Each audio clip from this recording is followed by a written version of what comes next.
Good morning. I'm live on Facebook from Lyme Regis. So good morning to all the loving dog owners, visitors and friends. So I've just popped onto the beach and greeted with litter. It's very telling how empty it is. Hardly anyone on the beach.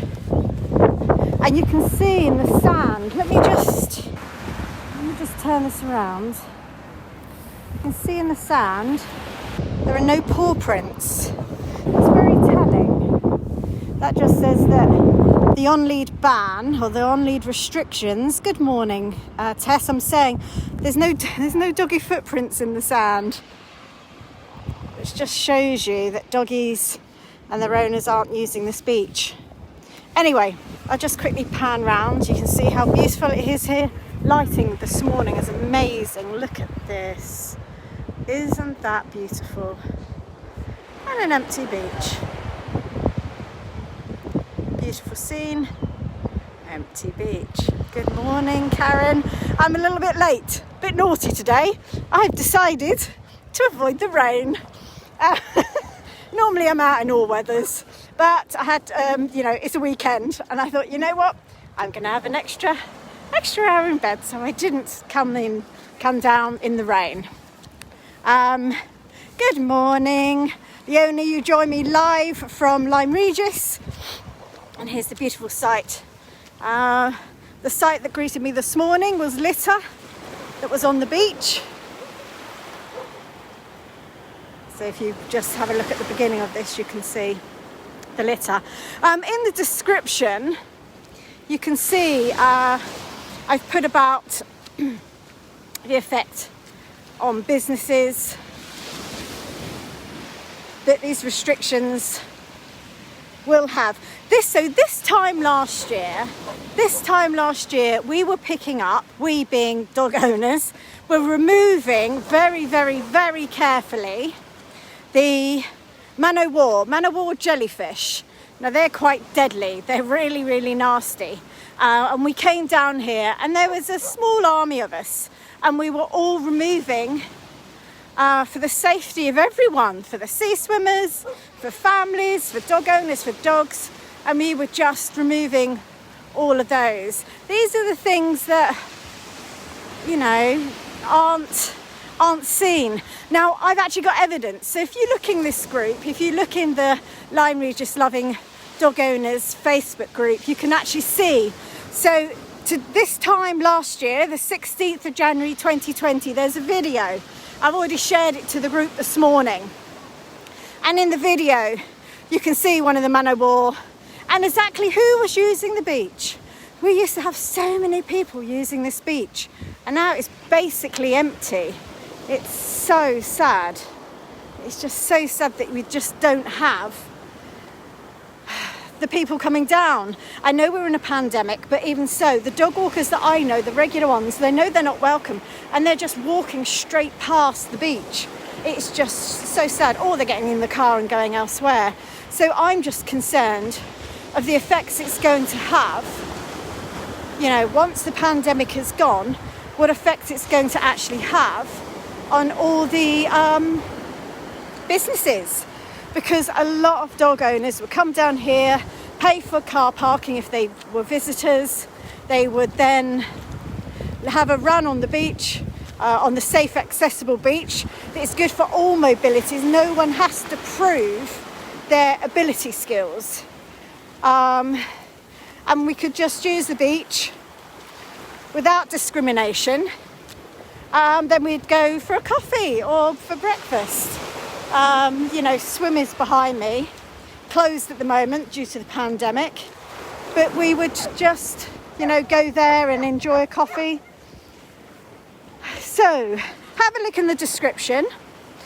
Excuse me. Oh, I caught my breath there. Have a look in the description and you will see I put the video of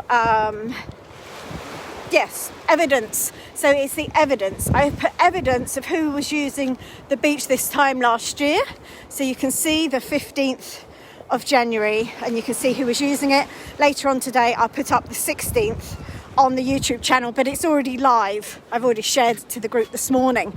So that is hard evidence. Now, I'm aware that the statement that the Lyme Regis Town Council submitted to the committee, the consultation committee, I'm very much aware that what they actually, the statement, there were 21 emails from just people saying they didn't want dogs on the beach. They didn't think dogs should be on the beach. They think dogs should be on leads. Only 21 emails. So if 21 emails can cause discrimination against, well, you think that petition, we had over 9,163 people sign that petition. That is hard evidence. We have hard evidence in the form of statements from businesses, which I'm aware that the Lyme Regis Town Council has not downloaded. They haven't downloaded the petition either. I'm saying download because the council office is actually shut, so I sent them a link, and they've told me they're not going to look at it. There are 61 comments that are from that petition, and those 61 comments, that's evidence. We have all this evidence, why to please, the dogs on leads is akin to a ban. I mean, there are no dogs. There are no dogs just using it, or dog owners using this beach, which is just so sad. It's not right. It's just deserted. So, have a look at the YouTube channel. Feel free to follow. You can just see me daily, just saying, "Hold on, is this fair?" And that's what it's about. It's about fairness, I, like many other dog owners, pick up fouling or pick up poo. We never allow fouling. But we're being discriminated against. And there are many dog owners with hidden disabilities. Good morning, Joanne. I'm live from Facebook. Live from Lyme Regis on Facebook. We're just talking about evidence of who uses the beach. There's a link in the description, and you can see this time last year the beach was busy with people. I know we're in a pandemic, but the regular dog walkers are going to other beaches. They're going to other areas. They're getting in the car and they're going elsewhere. People with mobility issues are feeling very much discriminated against. So I'm always asking you to do something. Oh, hello, Claire. I know it's so sad seeing it empty. It is just, and it is pointless. I mean, if you have a look, you can see I just took not a picture. I actually just did a little video, Claire, of the beach, and you can see there's no paw prints, and usually there was paw prints. And it's not like we're protecting anyone, because there's no one to protect here. It's just us dog walkers that would normally use the beach in the winter. It's just bizarre that in Weymouth and Charmouth you can exercise your dog off lead and it's not a criminal offence. If you let your dog off here, have a fun, play with a ball, throw a ball, you will be slapped with a fine because it's a criminal offence. That's not right. So thinking about evidence, how much evidence was actually given? Was that 21 emails and one statement enough evidence given to the Dorset Council Committee in order for them, I know it's madness, Claire, in order for them to discriminate against the loving dog owners who do care for the beach? I mean, just look at it. It's just deserted. There's just nobody here. If I let my dog off, sorry, the sun's in my eyes. If I let my dog off, I could be slapped with a fine. So have a look. Join the YouTube channel if you fancy. You don't have to.